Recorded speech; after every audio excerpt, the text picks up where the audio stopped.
நான் ஹிந்தி தான். தமிழ் கற்றுக் கொடுங்க ஃபஸ்ட்டு. ஓ உங்களுக்கு தமிழ் வேணும். ஆமாம். நீங்கள் எந்த ஊர்? நாங்கள் இங்கே தான், சென்னை தான். பூர்வீகம்? பூர்வீகமே இதுதான். எங்கள் அப்பாது எங்கள் தாத்தாது எல்லாமே சரிங்க. இப்போ பரம்பரையே தான்.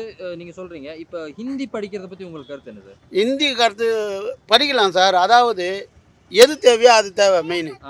ஆனால் இங்கே அது கிடையாது. பேங்க்கில் போனாலும் ஹிந்தி தான் கேட்குறானுங்க. எல்லாத்துலேயும் ஹிந்தி கேட்குறான்னா, ஆனால் ஹிந்தி ஒரு இதுவும் இல்லையே, ரெஸ்பான்ஸ் இல்லையே. ஃபஸ்ட்டு தமிழை ஒழுங்காக கற்றுக் கொடுங்க. ஓகே. அப்போ ஹிந்தி கட்டாயம் படிச்சு தான் ஆகணுன்ற பற்றி உங்களோட இது என்ன? ஹிந்தி படிச்சு தான் ஆகணும்னு சொன்னால் என்ன சொல்லுவீங்க? நீங்கள் என்ன சொல்லுவீங்க? ஹிந்தி இவங்க சொல்லிக் கொடுக்கணும்னு அவசியமே கிடையாது. அது வர குழந்தைகள் நம்ம பேசுறதுலேயே புரிஞ்சிக்கலாம். இப்போ நாங்கள் உருதுல பேசுவோம், அந்த உருது அப்படியே ஹிந்தியா பேசலாம். அதை பற்றி ஒன்றும் இல்லை. அது கட்டாயப்படுத்தணும் அவசியம் கிடையாது. கட்டாயப்படுத்தணும்னு அவசியம்லாம் கிடையாது ஒன்றுமே. ஹிந்தின்றது அப்பத்துலேருந்து அது வந்து விருப்பப்பட்டு படிக்கிற லாங்குவேஜ் தானே. தமிழ் இங்கிலீஷ்ன்றது அப்பத்துலேருந்து அவசியமான ஒன்று. ஹிந்தினா அவங்க விருப்பப்பட்டு தேவைன்னா படிச்சுக்கலாம். அதனால அது ஒன்றும் அவசியம்னு ஒன்றும் கிடையாது. விருப்பப்பட்டவங்க படிச்சுக்க வேண்டியதுதான். ஸோ கட்டாயமாக்கணும் அவசியம் இல்லைன்னு நினைக்கிறீங்க? கட்டாயம் ஆக்கணும்னு ஒன்றும் அவசியம் இல்லைல்ல. யாராவது இப்போ எல்லாமே தமிழ் இங்கிலீஷ் தான் மோஸ்ட்லி வேலைக்கு போனாலும் தேவைப்படுது. ஹிந்தினா நம்ம ஹிந்தி ஊருக்கு போகும்போது தேவைப்படுது. வேணுன்றவங்க அது அங்கே போய் படிச்சுட்டு போய்க்க வேண்டியதுதான். ஓகே. அது ஒன்றும் பட்ட இது பண்ணணும் அவசியம் இல்லை. அப்படி ஒன்றும் இல்லைன்னு தான் நினைக்கிறேன் நான். ஓகே. அவசியம் இல்லை அப்படின்னு சொல்லிட்டு மோஸ்ட்லி தமிழ் இங்கிலீஷ் அவ்வளோதான் தேவைப்பட போகுது லாங்குவேஜ்லேயே. ஹிந்தின்றது நம்மளோட ஆப்ஷனில் படிக்கிறது தானே. அதனால ஹிந்தி வந்தால் நீங்கள் படிப்பீங்க அப்படி தானே? ஹிந்தி கொண்டு வந்தால் கட்டாயமாக கொண்டு வரணுன்றாங்க, இல்லை ஆப்ஷனலாக வைக்கணுன்றாங்க. அப்படி வந்தால் ஹிந்தி கட்டாயம் அவசியம். நம்ம அப்போ யோசிக்கணும் அது தேவையா என்ன அப்படின்னு. அது இல்லாமல் ஸ்டூடெண்ட்டோட ஒப்பீனியனும் இருக்குல்ல. பேரண்ட்ஸ் சொல்கிறத அவங்க தான் படிக்க போகிறாங்க, அவங்களுக்கு என்ன ஒப்பீனியன் இருக்குன்னு தெரியணும்ல. ஓகே படிக்கணுமா படிக்கலையா அப்படின்னு சொல்லிட்டு நாலேஜாக பார்த்தா நல்லது தான் சார். இது அரசியலாக பார்க்காம இருந்தால் நாலேஜாக பார்க்குறது நல்லது. அறிவு தான். அந்த மொழியும் கற்றுக்கிறதுல தப்பு இல்லை. அதை வச்சு திணிக்கக்கூடாது, அவ்வளோதான். தமிழ்நாட்டில் தமிழே போதும். ஹிந்திலாம் வந்து ஹிந்தி கற்றுக்கவங்கெல்லாம் என்ன பண்ணுறாங்க, வட மாநிலத்தில் இருக்கிற ஹிந்திக்காரங்க என்ன பண்ணுறாங்க, எல்லாமே தமிழ்நாட்டில் தான் வேலைக்கு வராங்க.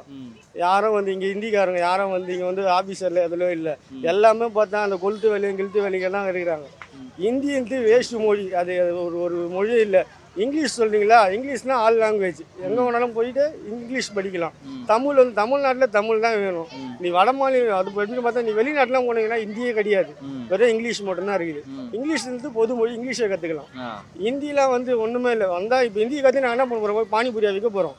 ஒன்றுமே இல்லை. ஹிந்தியை கற்றுனா பானிபூரி தான் விற்கணும். பானிபூரி விற்கணும், இல்லை சுண்டல் விற்கணும். அது ஒரு ஹிந்தி வந்து ஒரு பிரயோஜனமே இல்லை இங்கே தமிழ்நாட்டை பொறுத்த வரைக்கும். இப்போ கட்டாயமாக கொண்டு வரணுன்றாங்க, அதெல்லாம் எப்படி நினைக்கிறேன்? அது எதுக்குங்க கேட்டேன் தேரி. நம்ம இப்போது தமிழ்நாட்டில் சொல்கிறீங்க, இப்போ இங்கிலீஷ் வந்து ஆல் லாங்குவேஜ். இங்கிலீஷ் வந்து எல்லாமே பேசலாம், மொழிலாம். ஹிந்தி எதுக்கு? ஒன்றுத்துக்கும் பிரயோஜனம் மொழி தானே அது.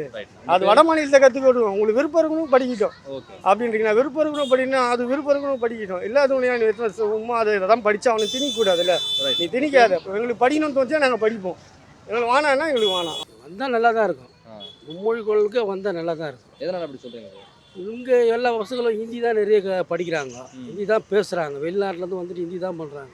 அதனால் ஹிந்தி கற்றுக்கணும் நல்லது தான். படிப்பில் இருந்தால் நல்லது தான். இப்போ திணிக்கிறாங்கன்னு ஒரு குற்றச்சாட்டு இருக்குல்ல, அது திணிக்கலாம் அதெல்லாம் கிடையாது. திணிக்கலாம் கிடையாது. ஆனால் கற்றுக்கிறது நல்லது பசங்க. இப்போ நீங்கள் வந்து மத்திய அரசு கம்பல்சரியாக பண்ணால் அதை நீங்கள் ஏற்றுப்பீங்களா? அதெல்லாம் ஏற்றுக்க மாட்டாங்க. கம்பல்சரியாக படிச்சு தான் ஆகணும் அப்படின்னு அதெல்லாம் ஏற்றுக்க மாட்டாங்க. கம்பல்சரியாக படித்தா ஏற்றுக்க மாட்டாங்க. அதுவாக குடும்பத்து இதில் படிப்பில் ஒரு மொழியாக இருந்துட்டு போகலாமே தவிர கண்டிப்பாக திணிக்கிறதுலாம் இருக்கக்கூடாது. இங்கிலீஷ் தமிழ் நம்ம பசங்க படிச்சுட்டு இருக்காங்க இல்லையா? இப்போ ஹிந்தி படிக்கிறது பற்றி உங்களோட கருத்து? ஹிந்தி மோஸ்ட்லி வந்து ஹிந்தி கற்றுக்கிறது இப்போ எங்கே போனாலும் ஹிந்தி நான்வெஜ் தான் சார் முக்கியம். அதனால் இப்போ ஹிந்தி இங்கிலீஷு நான் ஹிந்தி எங்கள் பொண்ணு கற்றுக்கிறது ரொம்ப ஆர்வமாக ஆசையாக இருக்குது எங்களுக்கு. ஆனால் ஹிந்தி முக்கியமாக ஹிந்தி தேவை. எங்கே போனாலும் ஹிந்தி நான்வெஜ் தேவை. ஹிந்தின்றது நமக்கு தேவையில்லாதது. அப்படியா? அதர் ஸ்டேட்டு நம்ம போகும்போது தான் அந்த ஹிந்தி தேவைப்படும். நான் தமிழ்நாட்டில் இருக்கிறதுனால எனக்கு தமிழ் தான் முக்கியமானதாக இருக்கணும். என் பிள்ளைங்களும் சரி, என்னுடைய தாத்தா அப்பாலேருந்து நாங்கள்லாம் தமிழ் தான் படிச்சிருக்கிறோம். தமிழ் வழி கல்வி தான் நாங்கள் படிச்சிருக்கோம் அது வரைக்கும் தான். ஸோ அதனால் இவங்க வந்து இந்த ஹிந்தியை கொண்டு வந்து கட்டாயமாக படிக்கணும்னு சொல்கிறதெல்லாம் அநாகரிகமான செயல். இது நாகரிகமே கிடையாது. இப்படி சொல்கிறது வந்து மக்களை வந்து அடிமைப்படுத்த நினைக்கிறாங்க. திரும்பவும் ஒரு மொழி போர் என்னன்றது ஒரு மொழி போர் வரணுன்றது நினைக்கிறானுங்க. இந்த அரசு, இந்த ஒன்றிய அரசு இருக்க மோடி அரசு மொழி போர் நினைக்கிறானுங்க. அது நடக்காத அளவுக்கு ஹிந்தி வேண்டான்னு நாங்கள் சொல்கிறோம். ஹிந்தி படிச்சுக்கிட்டா அதரில் ஸ்டேட் போகும்போது அது யூஸ்ஃபுல்லாக தான் இருக்கும். அப்படின்றத இது. ஆனால் மோஸ்ட்லி வந்து ப்ரைவேட் ஸ்கூலில் தான் வந்து ஹிந்தி வந்து சொல்லிக் கொடுக்குறாங்க, கவர்மெண்ட் ஸ்கூலில் கிடையாது. இங்கிலீஷ் ஓரளவுக்கு ப்ரைவேட் ஸ்கூலோட கம்பேர் பண்ணும்போது நல்லா தான் சொல்லி தராங்க. ஆனால் அந்த ஸ்பீக்கிங் லெவல் மட்டும் இன்னும் பிள்ளைங்களுக்கு பிக்கப் ஆகலை. ஓகே. சரி, ஹிந்தி திணிப்பை பற்றி என்ன நினைக்கிறீங்க? கட்டாயம் படிச்சு தான் ஆகணும்னு சொன்னாங்கன்னா அதை பற்றி உங்களுக்கு கருத்து என்ன? கட்டாயம் படிச்சு தான் ஆகணும்னா அதை படிக்கணுன்ற அவசியம் இல்லை. நமக்கு என்ன லாங்குவேஜ் தோணுதோ அதை தான். இப்போ ஒவ்வொரு நாட்டுக்கும் ஒவ்வொரு லாங்குவேஜ் இருக்கிற மாதிரி நமக்கு உண்டானதை நம்ம படிச்சுக்கலாம். ஓகே. ஆல்ரெடி ரொம்ப ஹிந்திக்காரங்க நம்ம ஏரியாவில் இருக்காங்க. ஹிந்தி வேண்டாம்னு நினைக்கிறேன். ஏன் அப்படி சொல்கிறீங்க? வேண்டாம், அப்புறம் யார் ஹிந்திக்காரங்க யார் தமிழ் ஆளு தெரியாத போயிடும். ஆ தமிழ் ஆளுங்களுக்கு ஒரு லுக் இருக்குது, அதுதான் வரணும். ஓகே. அதனால ஹிந்தி வேண்டாம் நான் நினைக்கிறேன். இல்லை, ஸ்கூலில் படிக்க ஒரு மொழி படிக்கலாம் அப்படின்னு அது சொல்லுவாங்க. போக போக 4 ஃப்ரெண்ட்ஸு கூட சேர்ந்து அவனே கற்றுப்பான். ஆ அதனால தனியாக ஸ்பெஷலாக கேர் எடுத்து படிக்கணும்னு நான் நினைக்கிறேன். இப்போ நீங்கள் கட்டாயம் படிச்சு தான் ஆகணும்னு சொன்னால் நீங்கள் என்ன சொல்லுவீங்க? கட்டாயம் படிக்க வைப்பேனே.